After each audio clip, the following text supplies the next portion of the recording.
What's happening, party people? I am back at it, but unfortunately, man, I remember why I didn't really like Albuquerque that much. Man, this dirt is tearing me up. I can't keep my eyes clear. I'm sneezing, congested. Man, my allergies are crazy here. Anyway, I went out yesterday and picked up an S70. Me and Panther are back at it. That's right. Worn rings and all, towing the car. Man, that drive back was probably about 4.5, 5 hours at least. Getting that car towed back to Albuquerque from Silver City, New Mexico to Albuquerque, New Mexico, or Las Cruces down there. Anyway, I dropped that car off. The car is nicer than I expected. I was planning on tearing it apart, but I'm probably going to save that thing, man. And somebody could use that car. Seems like a good car. I'm going to change the transmission fluid to see if it was full of coolant like he thought. The guy thought the transmissions were going bad. He thought it mixed with coolant. I'm going to take a look at that. If it didn't mix with coolant, I'm going to change it one cycle and then drive it around a little bit. And if it gets better, I'm probably going to just keep that car together. Was planning on taking the engine out of it and putting it in Panther and making the decision later. But I'm not going to leave that car, I think, in op. I think I'm going to put the engine from Panther in it and then have it towed back to Cincinnati. Not towed, but hire a car hauler to take it back there and then deal with it back there where it's a little bit more comfortable, probably cheaper, and then I could get it registered there in Ohio and then pass that car on to somebody that needs it. But I think it's too nice to tear apart. I just do. Anyway, besides that, I am going to take the engine out of it today after I test drive it, because that engine is going in Panther for the time being. And then I'm going to swap the engine in Panther tomorrow, do some other stuff today. So that's what I got going on today. Saturday, I got to be in Roswell to help a guy there. Then I'm headed further out west. So today's video is just me goofing off, really trying to help me to do a couple things on her vehicle while she was at work. I was there visiting there, and man, brand new vehicle, only a year old. The horn wasn't working. It's just strange. And you know how good I am at troubleshooting horn issues. So anyway, I passed that thing on to the warranty people. Got a couple of decent clips in there. One little funny thing I did, I left that in there since it was humorous. But hey, I appreciate you all watching. Appreciate your support. Oh yeah, I want to say this. Man, this must be the transmission week. I'm getting a lot of text messages, phone calls, people with transmission, this, that, and the other. These cars in the 90s had very good transmissions. Mostly the issues with the transmissions is simply because people never replaced the fluid. Oh, the car has a lifetime fluid. I can get into a long story about that. Maybe I will in another video, but transmissions do need the fluid change. That's one of the first things I do when I get a car. Now, you guys are following me daily. Y'all know I went out to Seattle and picked up lemonade. And like the second or third day, I replaced the transmission fluid. Like it did have some transmission shifting issues related to, I believe, the P&P switch. But I've put 40,000 miles on that car since I've done the transmission fluid. So I don't know why people are still holding on to that lifetime transmission fluid. Man, manufacturers put that in there to get their ownership rating down, and to also get that car past the warranty period. You know, if it don't have a lifetime warranty on it and it has servicing instructions for severe use, that thing needs service. I mean, there's nothing that you're going to put fluid in and not replace the fluid in it for 25, 30 years. I don't know why that even makes sense to people. But A lot of people are having transmission issues. They're contacting me. Usually, replacing the fluid will clear up their issues. Sometimes it's some other issue, like an ABS module, PNP switch. But transmission fluid replacement is what I strongly recommend. I do it to all my cars that I plan on keeping the transmission in. And then every probably 50,000 miles would be a good idea to replace the fluid. The reason most of those transmissions go bad is because the fluid is bad. I've seen these 850s, 700,000 miles on the original transmission, and they just, didn't have bad fluid in there. So replace your transmission fluid. I'm not a pro at finding speed sensor this, transmission sensor that, shift solenoid this. Man, if I had to guess, probably 2% of the time it's some solenoid or switch or sensor in there. 98% of the time it just is going bad because the fluid's bad. So replace your fluid, man. I don't know what else to tell you. One other thing about transmissions that I was talking to a lady, and she said she wasn't aware of this, but the car I picked up yesterday, guy believes the transmission's blown. Of course, it's in limp mode, so it starts out in third gear, has no torque. If you stop on a hill in third gear, it's hard to get that car to start moving up a hill. When I got there with the ramps and that dolly, he said, man, I doubt we're going to get this car on that tow dolly because it ain't got no torque. Well, I got in the car and I moved the shifter to L. L forces the transmission into first or second gear. I think in this car, it forces it to second gear where it has some torque. And I drove it right up on that ramp fine. If I'd have had to start it off in limp mode in third, it wouldn't have made it up there. But shifting it to L, it went right up on there. Now, if you got a car that's starting out in third gear and it's really slow because it has no torque, when you get at a stoplight or something, shift that thing down to L or 1 or 2 and just go ahead and start driving. And once it starts rolling, move the shifter up 1 notch to 3. And once you get beyond that, move it on up into drive. You can move that shifter lever while you're driving. So a lot of people don't know that, but you can move that shifter lever around. Now, I wouldn't be going down the highway at 70 miles an hour and drop that thing down to L or 1 or 2, but you can surely move it to 3 and back up to D with no problems at all. So do know that you can move that shifter lever around. So if you're having problems with it in limp mode, just shift that thing down to the lowest gear, start off, and while you're driving, shift it up to the next gear, then the next gear, then into drive. That'll help you get around. But if something's going bad in there, it's likely fluid related. Before you have transmission issues, check and change the fluid. And then once you start having issues, change the fluid as quick as you can. If it's gone, it's gone. But changing the fluid in these cars normally doesn't kill it. So I would say do that sooner than later. Other than that, I appreciate your support, appreciate you watching, have a great day. Welcome to Hanging Out with Robert, that's me. This video contains things that I encountered throughout the day. If for some reason I complete a task and you would like to see the details, you could click on the link in the description area below. This video also contains tips and tricks that I learned throughout the years. I plan on leaving this video accessible for about 30 days. After that, you can view it through my Patreon account. Thank you very much for watching.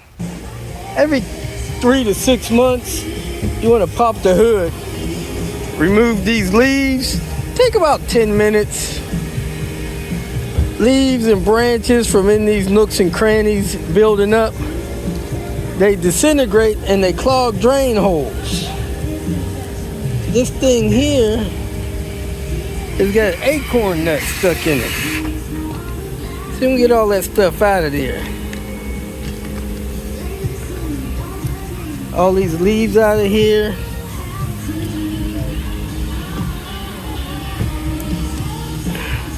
Then wipe off all this plastic and stuff. I've already wiped this off and it looked like that. just wipe all that stuff off real quick so it don't build up dirt for long term. And your engine compartment will always be nice and clean looking, so you can come in here and check the oil, do whatever else you need to do in here. The horn's not working on this thing, so I'm gonna check, see if I can find a fuse. But I already set up an appointment with the warranty repair just in case I can't find the fuse bad. Car's under warranty. Let me keep on wiping this stuff down. Got the engine dusted out, wiped off the covers, checked the fluid level. Coolant's good, oil's good, brake fluid is good. I have to shake that one to see where the level is. I hadn't had any issues with the battery. Yeah, level there is good. Did a quick detail wiping this stuff down. Figured out the horn wasn't working, so I set an appointment with the dealership to get a warranty repair on the horn since I'm off tomorrow, and I'm gonna see if I can find a fuse for that. But all this trim here is starting to ash up, probably because of the car wash, building up wax on it. So I'm gonna go get some back to black to detail that real quick. But taking this stuff, cleaning it off, wiping it down, wiping off the covers, probably took 30 minutes. So I'm gonna go and get some of that back to black, wipe down that trim work. The whole thing take an hour. Instead of sitting down playing a video game or watching some content for an hour, I did that. Weather's perfect for it. Let me go ahead and shut this down and go get some back to black. Here it is, detailed dressing back to black trim and plastic restore. When you got that haze over there, now you can apply this a couple ways. One way, you can get a kind of a wax pad applicator. You squeeze this on there, you pull a tip up, squeeze this on there and wipe it like that. You use a small sponge. You can use a small cheap microfiber towel. There are the sponges, stuff like that. So I got a small microfiber towel in the car. I'm gonna use it. But there's a couple different ways you can applicate this onto the vehicle. So let's grab it, get with it. So there's the view. Plastic's not too bad, just a little ashy around the edges and then the cracks. Now the runner board is getting a little ashy, but you really don't want to put this stuff on the running board because, man, that makes that thing slippery. So be careful about that. And I just recommend you take rubber like that, you spray some cleaner on it, brush it, and rinse it off so that it's back to its natural color. You start rubbing this stuff right here on there, and that stuff's going to be slippery. So you can wipe it in there if you want to be kind of detailed about it. And you want to try to keep it off the paint. You know, I forgot that I rubbed that accident off of the front of that car. Remember that? Anyway, let me put some of this on this rag and wipe it around on some of this plastic. Try not to get too much on the paint. You can use a toothbrush or something like that. That's a good panel right there to put it on. Just open up the tip of it. Put a little on your rag. You can shake it if you want. It seems like this bottle's sealed. Let me break the seal. I open the stuff up, knock the seal, pull the cap, squirt some on my rag here. Smush it around in my rag, get my rag wet. Then you just wipe this stuff on. Nice and easy. All you're doing is dressing it. Trying to get it in the cracks. You put it on there kind of liberal. It's fine. So let me go ahead and wipe the rest of this thing. Keeping my rag wet.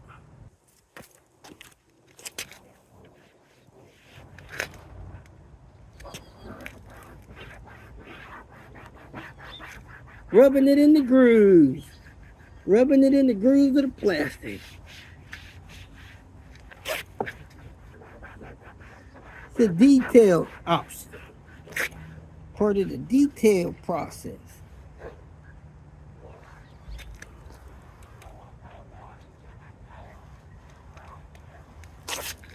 I put it on there wet. I don't wipe it off. Some people buff it off, but I don't.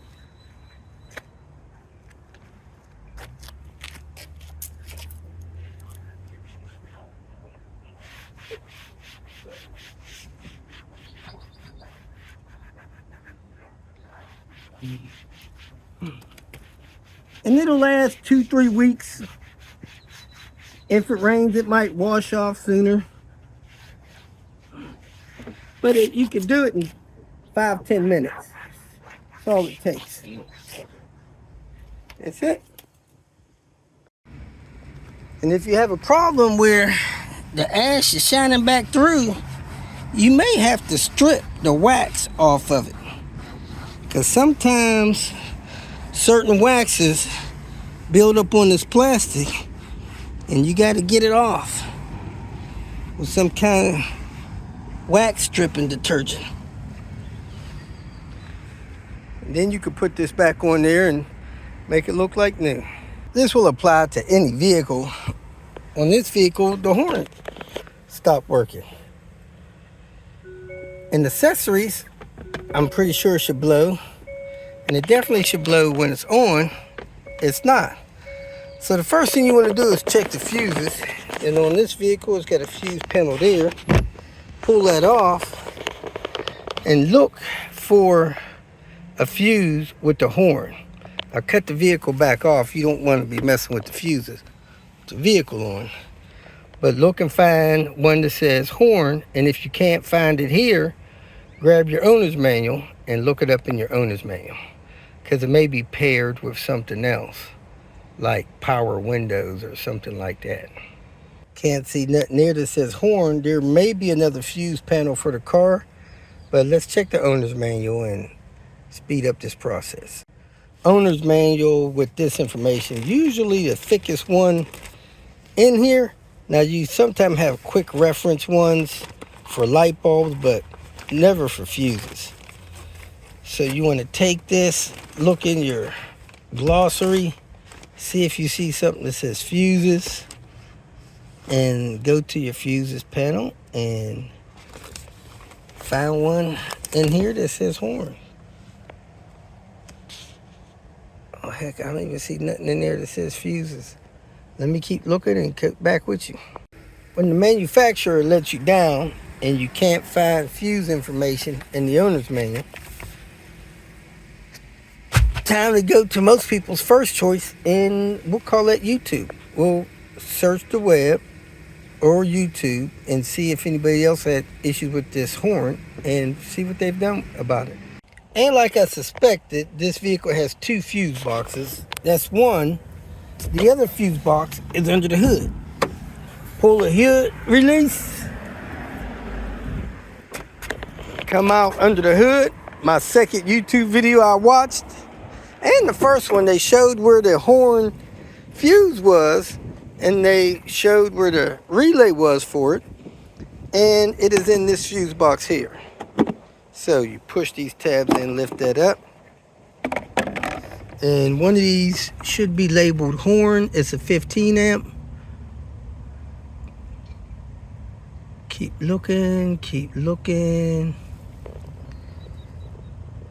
And there it is, horn.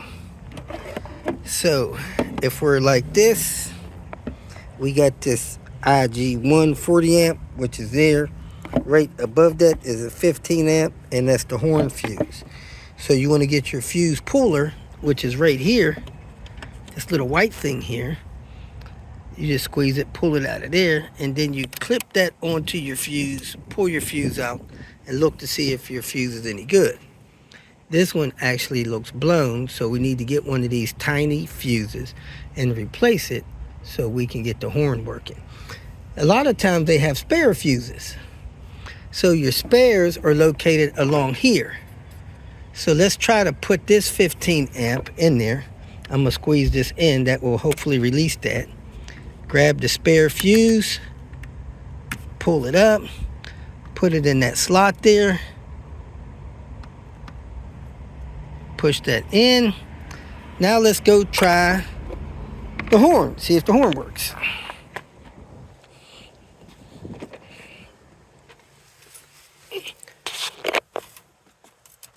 Hit the button.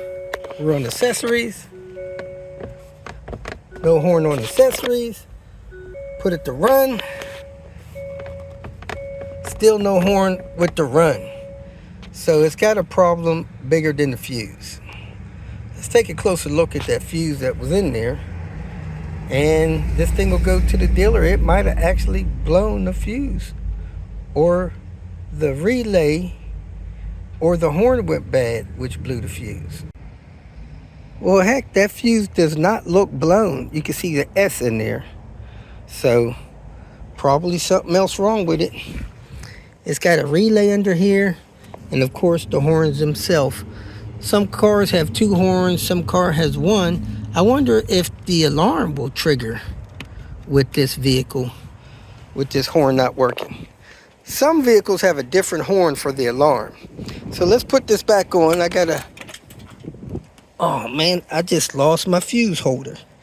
I gotta fish that out from down there and put that back, and we'll trigger the alarm to see if that will allow the horn to blow. Let me find this fuse puller down here. Fortunate for me, I was able to reach it on the edge of that pan down there. So you put the fuse puller back, clip this back on, protect that from the weather, let the warranty company deal with it. But I'm going to roll down the window, set the alarm, and then open the door, see if it triggers the alarm, see if we have a alarm sound. Well, looky here. The remote has a horn button on it. Let's see if it has a different horn. Nothing. It's flashing the lights, but not blowing the horn. The fuse cover has push clips on it and hooks at the bottom. So you hook it back in the bottom, and you push it in to clip it closed, and you're good to go. Gotta get it hooked in the bottom, right?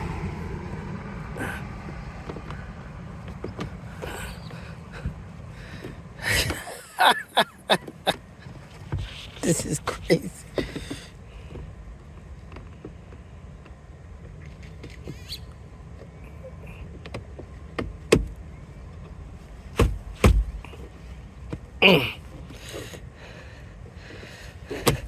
Well, I guess it will help if you don't put it in upside down.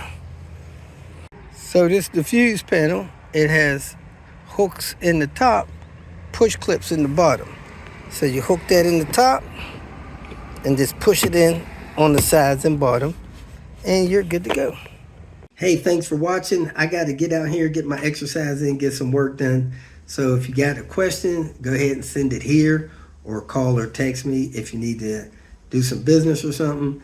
And by all means, if you do not hear from me within 24 hours, do not hesitate to resend your message. I have overlooked a few messages in the past, not that often, but I do, because they come in, I'm busy, I look at them, I don't answer them, and then they're tagged as read messages. So, hey, send me a message. Don't feel bad if you got to send it twice. Call me if I don't respond. Do all the above. I'm here to help you guys. Also, there's a gentleman out there that asked me probably 20 times for some load bars for the roof that allows you to put stuff on top of your sedans. I have 3 sets of those. 2 of them are accounted for, one with this guy, one with another guy, so I do have a set of those for sale. And if you want a set, get in touch with me. I tried to send the guy that asked me for a message on LinkedIn, but I don't know if he's got the message or not, or if my message even went through because I don't have a professional LinkedIn account. But if you are in that New York area or Connecticut and you were counting on me to get you those roof load bars, do get back in touch with me. I got the shipping estimate. We were texting back and forth, and when I told you I'd let you know in a couple of hours, I opened up my phone a couple hours later. Our text message stream was totally gone. Couldn't find it, don't know where it went. Somehow probably got deleted with the phone in my pocket or whatnot. And I got that stuff packaged up and ready to ship. Just need to settle up. The shipping was like $34, and I do still have your address because I sent it to my daughter to do a shipping estimate. Maybe I'll just drop you a letter, let you know, but man, I'm sorry I lost your contact phone number, so I wasn't able to call you back or send you a text message about that. So if you're hearing this, reach out to me. Wasn't trying to ignore you, wasn't too busy to do it. I was for a while when I was out of town, but I did finish that up. So that's that. Thanks for watching. You guys have a great day.